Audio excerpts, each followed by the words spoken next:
Hi, this is Andy. Throughout my career, I've had the privilege of working with some amazing bosses. And one was a woman named Cindy. And what made her stand out? Well, she constantly encouraged us to look beyond our day to day tasks. As a vice president, I was under her guidance, and she, as a senior VP, was persistent in pushing us to plan for the future and break free from the firefighting of the present. Now, this isn't just an issue for me and my colleagues at the time. I think it's something many of us encounter. Of course, it's important to be present and appreciate the moment, but in various aspects of our lives, be it our projects, our careers, our health, or more, we often fail to look far enough into the future. This preoccupation with the present can hold us back from a better future. I'm excited to introduce you to a book that sheds light on striking a balance between the present and the future. Today, I'm joined by Hal Hershfield, author of an insightful new book, Your Future Self: How to Make Tomorrow Better Today. We all want a brighter tomorrow, right? Whether it's for our projects, our careers, our relationships, health, or more. But evidence suggests that our relationships with the future can be a bit tricky. Sometimes we need a Cindy, someone to help us learn to look further down the road. And how's that person for me? And his book is a valuable resource I'm confident you'll benefit from. I'm excited to share a conversation with you. A quick question. Have you noticed the constant stream of news about emerging AI tools and capabilities? It's not always clear how these technologies can actually benefit us as leaders and projects. That's why my team and I have developed a new e learning offering, AI Made Simple, a practical guide to using AI in your everyday work. This self guided course is designed specifically for leaders like you, eager to harness the power of AI to enhance your work. And if you're looking to stay ahead of the curve in this fast changing world of business, streamline your workflow, boost your productivity, AI Made Simple is a perfect next step. Don't miss this opportunity to learn practical strategies for leveraging AI in your everyday work. Check the show notes for more information and join us to unlock the potential of AI for you, your team, and your projects. Thanks. Let's jump into today's discussion with Hal about his new book, Your Future Self. Hal, thank you for joining us on the People and Projects podcast. Hey, thanks so much for having me, Andy. I'm excited to chat with you. Oh man, I've been looking forward to this for we've been talking about for months. So we'll get into the ideas from your book in just a bit. But I have to ask you this: if you were walking through a forest and encountered a magic time traveling gate that you could walk through, and that would allow you to run into a 20-year older version of yourself, first of all, would you want to? And if so, what are a couple things you'd want to know or not know? Oh man, what a question, right? And it's I know you love grabbing that question right from the sorry, let me start again. Sorry Yeah, about no that. problem. We're edited, so Um no problem. yeah. What a question. It's a great one. It's I start the intro of my book with that. It comes directly from a phenomenal short story by Ted Chiang, and it's one that I've grappled with. And, if I could, well, yeah, I definitely would go ahead and want to get there. But the sort of second level question of what would I want to know? Right. That one's really hard Or not because know, right? or not Yeah. know Yeah. exactly, right? Yeah. Because there's certain things where I'd say, well, of course, am I happy and am I healthy and all that stuff? But then, you know, so much of sort of our ability to progress through time is not knowing Yeah. and to sort of be surprised that if we sort of know everything, it's life, Yeah. loses some of its meaning. So you'd Mhm. really want to think hard about what are the things you want to know and as you said, not know. Yeah. You know, uh, I'd want to know about my wife and kids, maybe what I've learned. I'm from Chicago, so have the Cubs ever won another World Series? I think you have some Chicago in your background. But those are kind of the funny ones. But ultimately, you know, um, I had this conversation with somebody recently. If you took a DNA test that said you will die this way or your risk, would you take it? And the consensus I tend to hear from people say is if I can do something about it, I want to know about it. But if I can't do anything about it, and that 20-year question, do I have the ability? I mean, that's part of the thought experiment, right?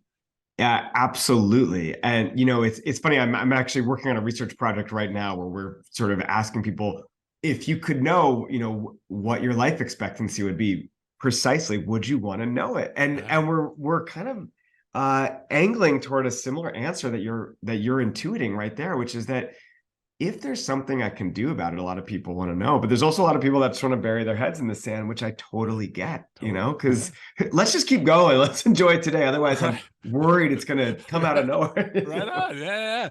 Yeah. So let me ask you this, Hal. In what ways are you the same person as you were 20 years ago? And how are you different? And why does that even matter?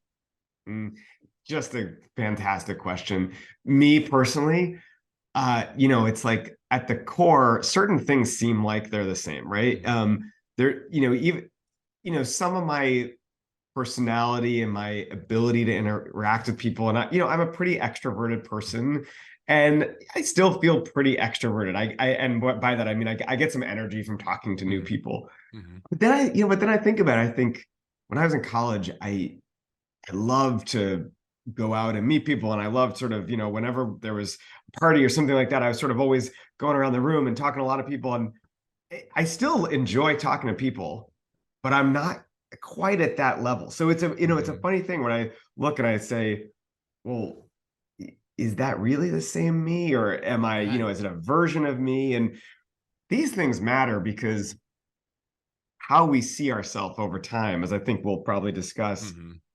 can really have an impact on the decisions that we make and our ability to follow through, and our tendency to take care of ourselves Mhm. both now and in the future. Mhm. Yeah. Like I'm a grandfather that I wasn't 20 years ago, and I there's certainly things that are different. I feel like I'm less anxious than I was when I was younger and more open to ideas, but I also don't like the idea of saying I'm a different person, right? So I think it's just kind of interesting of what is the same and what's different. I think your book does a fantastic job of just like teasing that out. In fact, how about this? I mean, a big thing I took away from your book is the importance of how close we feel to our future selves, which is kind of just a kind of funny way of saying it in some ways, but I think that's kind of the essence, right? So you have some pretty intriguing research about how we view our future selves. So if you're up for it, I'd love if you could just geek out a bit on that about the types of experiments you do and some of the findings that are most intriguing to you about this closeness with our future self.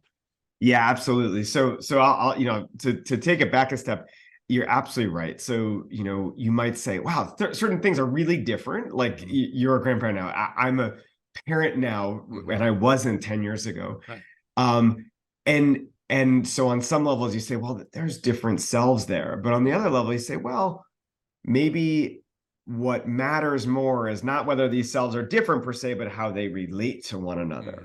Hmm. And so, in some of my experiments, we've looked at how people even see their future selves. One of my early studies used neuroimaging and found out that on a brain level, people see the future self almost in a similar way as they see another person. I'm drastically Right. oversimplifying Right. here, right? Yeah.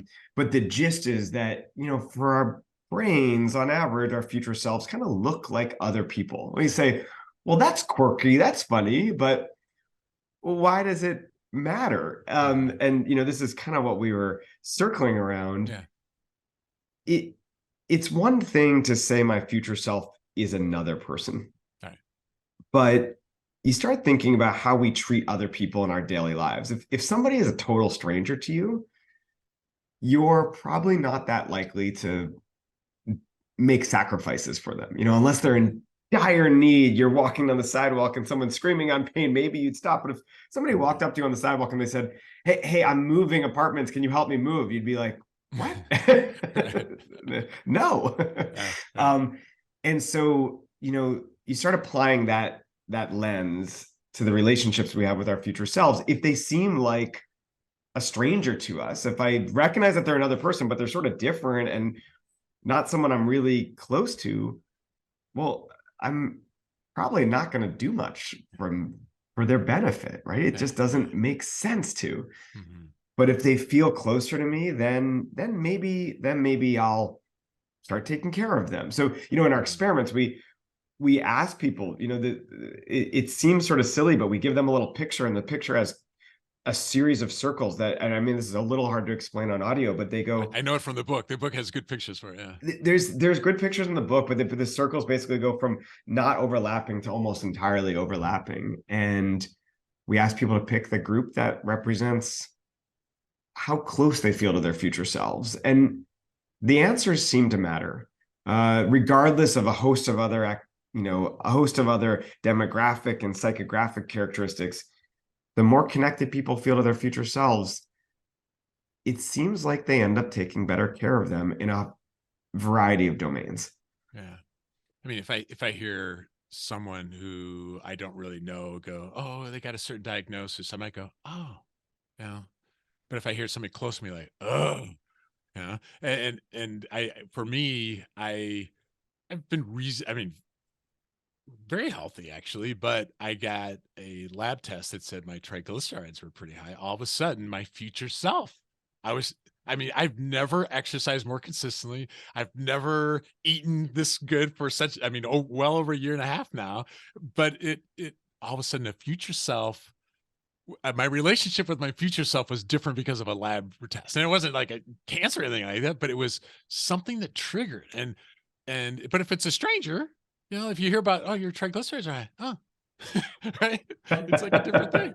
Yeah. Yeah. You're totally right about that. I've a question for you, that when you got those results and then you started thinking about that future self, Yeah. did it include the kids and the grandkids in that image?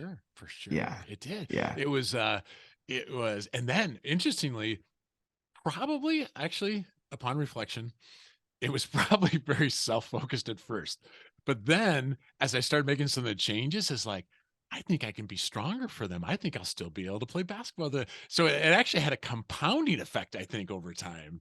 Yeah. So I don't know if that makes sense. No, it makes perfect sense. And I think that's the idea of the sort of compounding effect is very cool. And I think this is exactly sort of what we want to happen when we get this sort of vivid piece of information. And if you sort of thought of that future Andy as, okay, well, we'll Yeah. see, or maybe it didn't include sort of a vivid image of the Mhm. kids and the grandkids, but I love, Yeah. the image of playing basketball. It's very specific. It's not Yeah. just some sort of general, Yeah. I hope I'm running around. And Yeah. so the idea that that sort of had a sustained impact on your, diet and exercise, et cetera, is great. That's exactly what we sort of hope to happen Yeah. with these sorts of things. So to tie it back to the circles, it's not a steady state of where the circles are that you can, well, actually, I guess the whole idea of the book is you can bring those circles together. And if you do, there's benefits to them. So that's what we're trying to do. So let's go with this. Let's say someone listening to us, they've been at their company for a while. I mean, long enough that they feel pretty comfortable. And they know inflation's kind of been an issue, and there's talk of recession, and there's been some layoffs, but they're feeling pretty comfortable, all things considered. And they haven't been updating their resume. They haven't updated their LinkedIn profile. They haven't been doing networking or getting certifications. They've talked about it for doing for years, but they just haven't done it. They know those are good things to do, but they're not doing them. And this condition of being overly focused on the present is what I seem to recall you referring to as missing your flight. In a sense, they're holding on to this. They're not thinking about the flight. So, how do you describe what missing your flight means, and what are some of the top reasons why our listener isn't doing what they probably know they ought to be doing?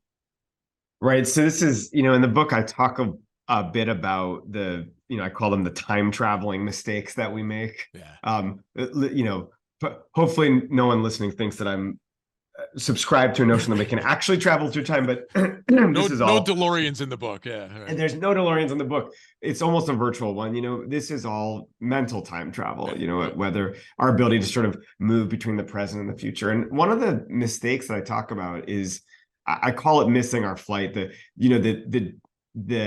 analogy or the sort of picture that I paint is you go to the airport, you're waiting for your flight, you have some time, you just had to drink a beer and you sort of get caught up in the moment, and all of a sudden you look up and you realize, oh my God, they've already boarded and the gates closed. And it's you sort of apply that to the present and the future. The present is the airport bar, the future is getting on your flight and moving Mhm. forward. It's not as if the future is just totally unknown to us. It's not as Mhm. if we don't care at all. It's just that we're so overly focused and sort of mired in the present moment that we act in a way that looks as if we're sort of failing to take care of the future. We're failing to appreciate it. So to take the scenario that you brought up there, it's easy to see how this sort of thing could happen. That it's on my to-do list, update my resume. It's on my to-do list to fill out my LinkedIn profile, do the things that represent sort of an investment in my human capital. Mhm. And the the issue here is that every week I can find something else that's more important right now. Mhm. Or rather, let me rephrase that. Every week I can find something that's more urgent. That'll bring more dopamine than Exactly. And then weeks go by and months go by and years go by, and suddenly that's still on the top of our to-do list. Mhm. Yeah, right, right. And we get sucked into what's happening right now. And it's not like people should be to blame for this. We live in the present. Mm. That's the sort of time period that we're in Yeah, always. right, yeah, yeah. And so to have to step out of it and do something for the future, it's hard. And Yeah. it requires a lot of sort of resources to marshal to do that. Yeah.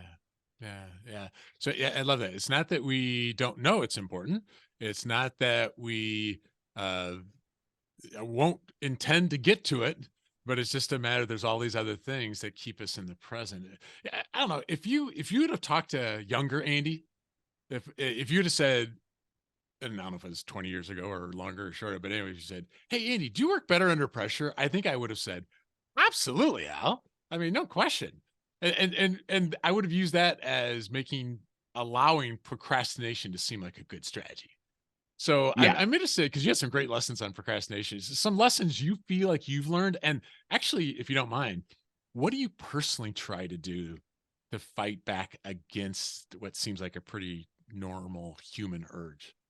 Right. So it's funny, the example that you just gave about feeling like you work better under pressure. Yeah. That's got to be the number one sort of excuse narrative we give ourselves to justify procrastinating. Oh, I'm doing this for the benefit. Right. You Exactly. I'll be focused then. Yeah, Yeah. exactly. And so procrastination is such an interesting, well, it's an interesting example of a time traveling error where we Mhm. we are thinking ahead to the future, but we're just not doing it in a way that's that deep. In other words, no one who has a project that's due in a month or 2 months will suddenly arrive at that period of time and go, oh my god, I didn't realize that time was coming. Of course it's coming, right? Right, right. um the error is that we think I'll have the time and energy and inclination to Mhm. take care of this Right. down the line. Mhm. Now, one of the strategies that I like uh implementing for procrastination. Some of this work comes from a great psychologist, Tim Pitchell, who's done some of the excuse me, some of the really seminal work on procrastination. Yeah, I think one thing we want to do is first recognize why we're doing it. Is it because we've got other things going on that we can point to as urgent? Is it because the activity that we're procrastinating on is somehow unpleasant? Is there a way we can make it more pleasant? Are we anxious about messing it up? Uh-huh. Yeah. And I talked to him about this, and one of the things he says is you ask the what if questions. What if I were to just write a paragraph? What if I were to just open up a deck and just start a slide or two, and what if I just throw it away? It's okay, but what if I just try that? And it's like you're almost teasing yourself into just getting the ball rolling, which I think is so important. And then, I think one of the other big lessons, because I asked him, it was one of my favorite conversations in writing the book, and I said, do you procrastinate? And he laughed and he said, almost never. Right. And I mean, he's Right. like professor procrastination, but then he Right. stopped for a second, and he's not at all a showy guy or a Mhm. know-it-all or Mhm. immodest. He's just a really nice guy. And he said, but it's not because of some Yeah. overly virtuous personality I have. He said, I just constantly think, if I were to procrastinate right now, I'm just making a big problem for future Tim. That's his name.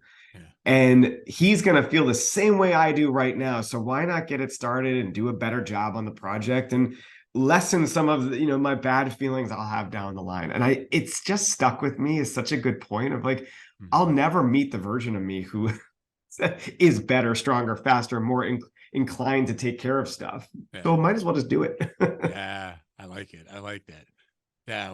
Why mess with future me? Right. I like that. Yeah. Yeah. Yeah. I think one of Yeah. the challenges that many of us have is, do I say yes or do I say no? Because how I just to be totally transparent, I feel like most of the innovations that me and my company have done or spurts of growth that came personally and professionally is because I said yes. But we've all signed up for too much at times by saying yes too easily, right? So how do you like to describe the yes damn effect and how do you personally try to manage that? Right. So, the yes damn effect, it's one of the I think it's the best named psychological Right. effect Yeah. because it's Because most of them are so poorly named, right? well, they're poorly named and they've got, 6 words in the Right. title and this is the tendency for us to say yes. You get asked to do something in 4 months, 3 months, whatever. Yeah, sure, I'll do it. You look at your calendar, it's wide open, right? 4 months go by. I'd bet a lot of money that your calendar no longer looks wide open. Mhm. You've got all the things in it that look just like this week. And now suddenly you're signed up to, pick your flavor, do whatever the thing is that sure you said yes to 4 months ago, but now you don't really want to do. And the first thing you say is, damn, I I Oh, you didn't wish sign up for that. Yeah. wish I had said yes to that. This, Yeah. this is the yes damn effect. And it's so hard to manage. This is work done by Gal Zauberman and John Lynch. And one of the reasons that this error arises is that we look at our days and we recognize right now, I can see clearly this week the number of meetings on my calendar and the obligations. In the future, it's wide open. Now, I know that it's not going to stay wide open. I know there'll be meetings on there. But what I fail to consider is one, how many sort of obligations will end up filling it, and two, fail to consider all the little interruptions in the day that still make for the open spaces to now be busy. And so we can't anticipate just how sort of constrained we'll be. And are we really going to want to have said yes to this thing? Now, you brought up a super important point, which is that you can look back and say any of the big innovations were because you said yes to something. But you're only looking at one half of the equation there, right? Right. Yeah. You're not looking at all the other things you said yes to that petered out or didn't result in an innovation or were Absolutely. wasted, and you can also say those weren't wasted time because they led me to something, right? And Mhm. you know, I have some other sort of great anecdotes and great interviews about the SDM effect in the book, but um, I think one sort of pernicious issue there is that every yes seems like a great opportunity because we're just thinking about the upside. Yeah. And you know what? There's two things that I've started doing in my own life now. One is to think about, would I want to do that obligation Mhm. next week? Would I want to Mm. do it tomorrow? Mm. And Right. if the answer is yes, I should probably sign up for it. Yeah. Or I'll go another level and say, well, maybe I don't want to do it, but I think the expected value of this is high. There's a lot of upside. There's, the possibility of whatever sort of opportunities may arise from this. And I recognize maybe some won't happen, but okay. And that's another good reason to sort of say yes. Um, but the other thing that I've started doing, and I've borrowed this insight from Dilip Soman, he's a professor up at Toronto. He's implemented what he calls the no yay effect, where I like that. Yeah. somebody asks him something in the future, he says, nope, I don't want to do it. He puts it on his calendar anyway and says, I didn't do it. And then 4 months go by and he looks at his calendar and says, yay. I thought that was really clever. Very Yeah. clever. Yeah. Very clever. Yeah. Yeah. So I think getting more comfortable with saying no. When we talked to Nir Eyal, I know you had a reference to it in the book. He talks about sometimes we just make decisions because of discomfort, and sometimes it just feels awkward to say no to a boss or to a client or whatever. But uh, the no, yay, like, hey, no and yay. It- Or make the yes, but making sure our yes is not too easy. yeah, Yeah. and let me just add two things to that. One is that, the make the yes, but be intentional about it and know why you're saying yes. And, don't expect, well, I'm saying yes, and therefore this thing is going to result in X, Y, and Z. It may not, Yeah, but, right. know that. Hmm. And then, the saying no, I mean, that's a whole separate, there's a whole separate book about that. Yeah, yeah. In fact, there is a book coming out about that by Vanessa Patrick, comes out in June about Mm, the, how to say no. mm, And one of the, insights I think there is to recognize how we feel when someone says no to us. mm. Oftentimes it's not as big of a deal as we think it will be when we say no to somebody. Um, I've occasionally, infrequently, I have to say no to something I've already agreed to, right? Because one of the kids gets sick or Mhm. something like Right, this. right, yeah. And I think, oh God, this is the end of Right. my relationship with this person. They're gonna be so mad, and it's gonna be this and that. And then on the flip side of it, anytime someone cancels on me or says no, I think, okay, fine, we'll do it another time. And it's like Yeah. you, because there's a million other things I'm thinking Right, about. There's right, a million yeah. other things they're thinking about, right? Yeah, that's a good point. That's a really good point. I appreciate you sharing that. You know, our last episode was a guy who wrote a book on decision making, and one of his points is that one of the reasons why or if we want to make better decisions, uh, be rested, be in a better state mentally and emotionally, which often doesn't come out. It's more about expected value and stuff like that. And that makes sense. I thought of that when reading what you call packing the wrong clothes, because we can use the emotional states of our current selves to make decisions for our future selves, but that could be a really bad idea. So, would you tell us a little bit more about that idea?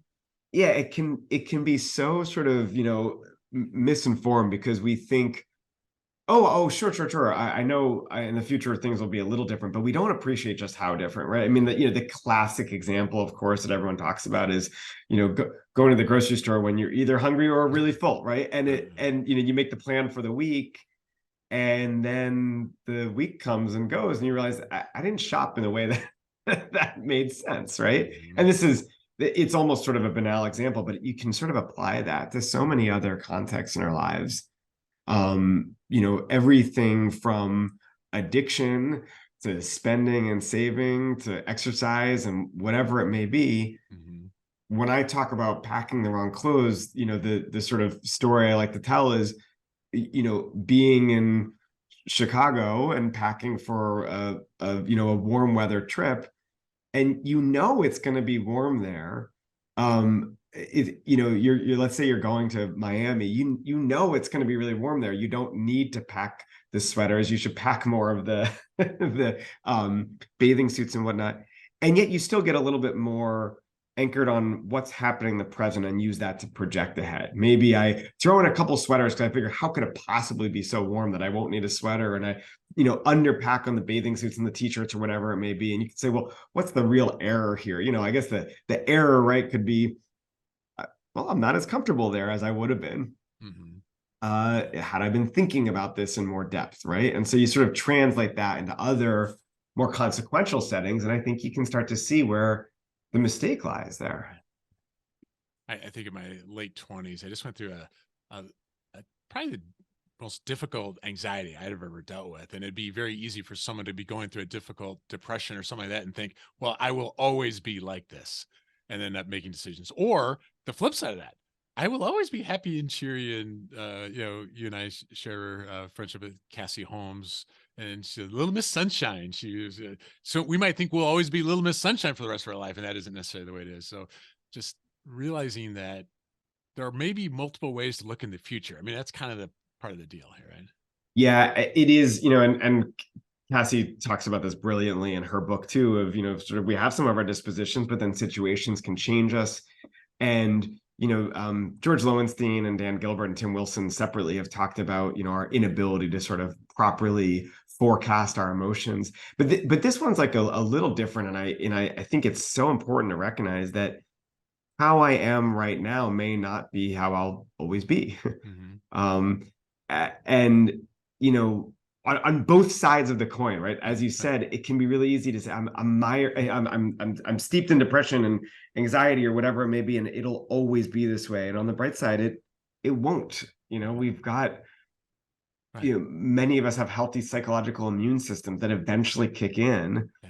and change the way that we see things. But then on the other side of the coin there, even if things are going great right now, personally and or professionally, it doesn't mean that they'll always continue to be that way. But we want to think that they will. Yeah. We're of Yeah. course motivated to say should Yeah. always be this way. And I say that not to say, well, don't enjoy your good time too much because it could end any, like don't have Right. the George Costanza, what am I going to do? This is going to get ruined at any point. But but rather to recognize that part of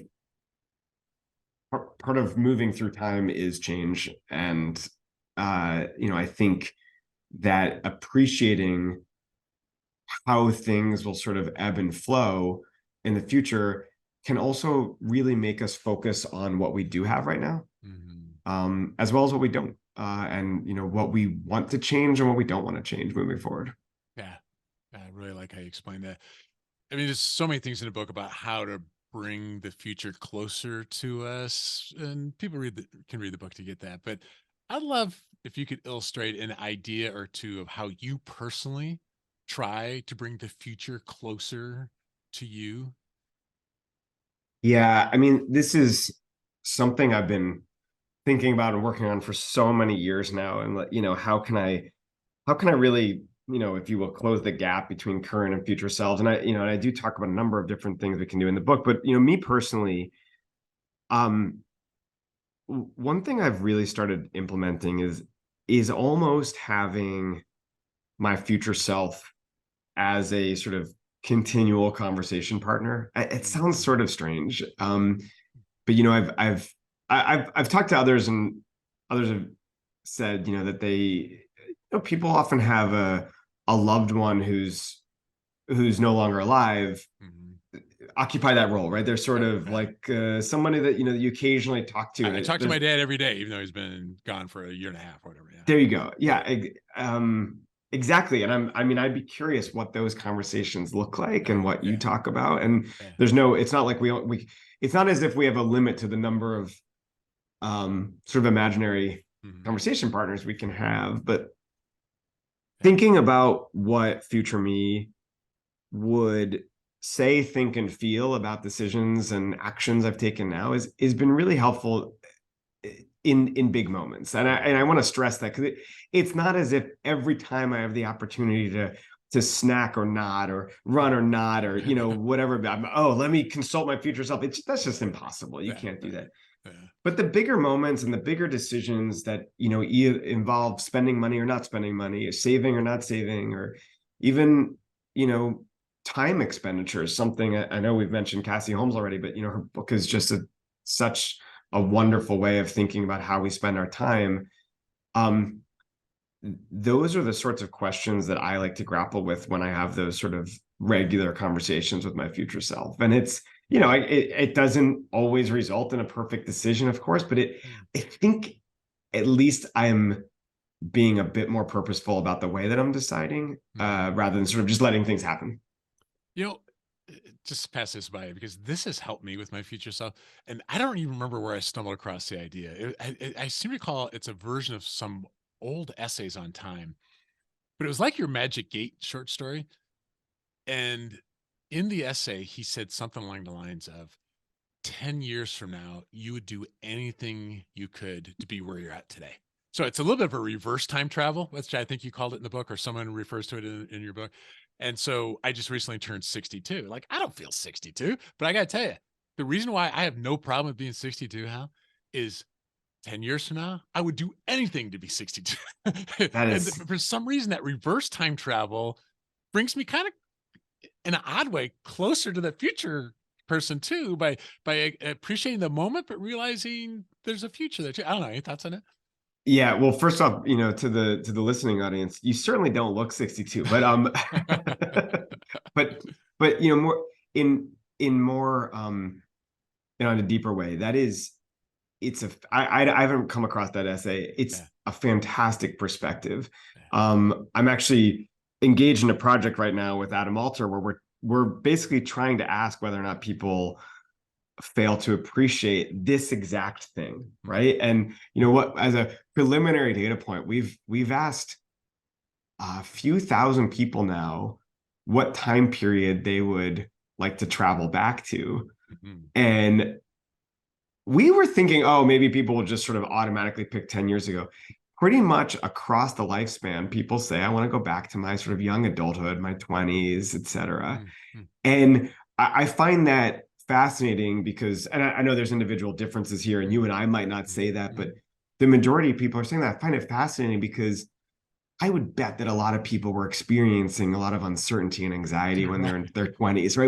What's to come and who will I be and all this stuff. You know, 10, 20, 30 years, 40 go by, and you say, to only go back to that period of time. And you sort of carry that out and you say, let's apply that to wherever we are. Mhm. There's certainly aspects of the now Mhm. that we would pay any amount of money Right. to recapture later. Yeah. And I think this is the sentiment behind our desire to capture time and not let it slip through, and our sort of Yeah. regret at time lost, right? And Right. being able to appreciate that, I think it's sort of a way of connecting all yourselves, I your think so. past self and your present self and your future to look back to now, et Yeah. cetera. Yeah. I think it's a fun, just one of many thought experiments that I think your book spurs people on. And once again, people need to get the book to get the full set of ideas for how to help make tomorrow better today. But I'd like to end with this question, Hal. We got a lot of parents who listen to the podcast. Can you think of any things that you and your wife do to encourage time traveling, so to speak, with your kids? Oh man. What a great question. Well, I'll tell you what doesn't work because I've tried it. We've both tried it with our son, and we said, how are you going to feel if you do this thing that you're about to do? Yeah. Turns out, I think when you're about 3.5, it doesn't Right. really resonate. Look at these research papers, honey. Yeah, exactly. So, more than anything, I think one of the things that we can do for our kids, it's more about modeling. Mhm. And, I think explaining, oh, you're gonna do this thing and you're gonna feel A, B, or C way in the future. It doesn't have as much impact because you have to sort of go through the experience. But if I can be clear about why we're making some of the decisions that we're making, and that's what I mean by modeling, not just, oh, look at us, we're, trying to exercise, we're trying to save, not that sort of thing, Right. but Right. not making it something that's just mindless, but rather let's talk with a little bit more purpose about, why we're making the decisions that we're making on the positive side. And, when things go wrong, what happened there? What, even in my own life, what did I do that I wish I had done differently? Mhm. And that's so hard, right? Because you have to admit, you have to admit that you did something wrong. And I'm not always the best at that, as I Mhm. assume is true with a lot of people. Right. Um, but sort of getting in there and explaining those relationships between present and future selves and how they play out in the decisions we make. I think that's the type of thing that can start to then get internalized, for our kids, or gosh, I at least hope. Yeah. I actually have one quick example there. Yeah. Um, uh, about a month ago, maybe 6 weeks ago, we were lucky enough to be able to go skiing. We were going to take our daughter. Our son's a little too young, and it was one of these insane uh, winter blizzards in California. And we said, "Oh man, we're just dying to go. We've been looking forward to this trip forever. We've sort of saved up for it. We're ready." And we started thinking about it. We said we could maybe make it there. It might be dangerous, but at best we'll get to ski a little bit and not that much, and it's going to be incredibly cold and tons of snow. And my daughter has heard a lot about the book and she knows what I've been working on. Yeah.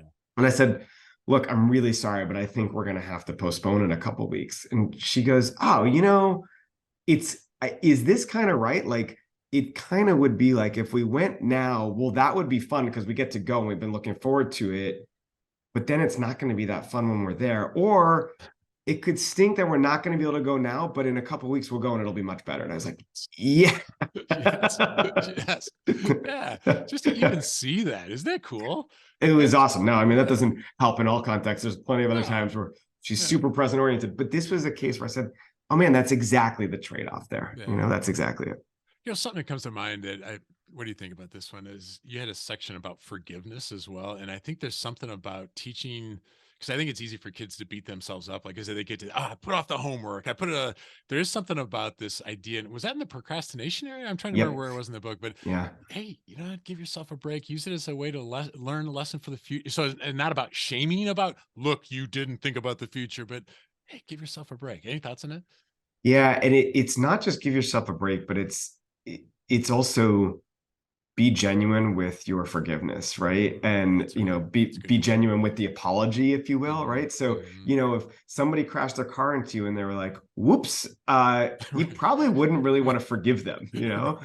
But if they said, Bummer. oh, I'm so sorry, I was distracted, I messed up, it'd be a lot easier to genuinely forgive them. Mhm. And so I think the same needs to apply there. And this is, there's this some great research on this very idea of self-forgiveness over time with procrastination, that if we can sort of get into the shoes of our past selves and really try to understand, look, I messed this up, but there's a lot of reasons why. Mhm. I forgive me for doing that. Let's not try to do that again. Yeah. And Yeah. that's, the relationship repair, if you will, that you Yeah. want moving forward. So maybe it's a thing we can model for our kids as well. Right? Yeah. Yeah. Yeah. For those listening, this issue of balancing the present and future, it's important for us for our projects, our careers, our lives. I recommend you get a copy of Hal's new book, Your Future Self: How to Make Tomorrow Better Today. I put links to the book and the book's website in the show notes for this cast. So, Hal, thank you for joining us on the People and Projects podcast. Thanks, Andy. It was a great pleasure to talk to you.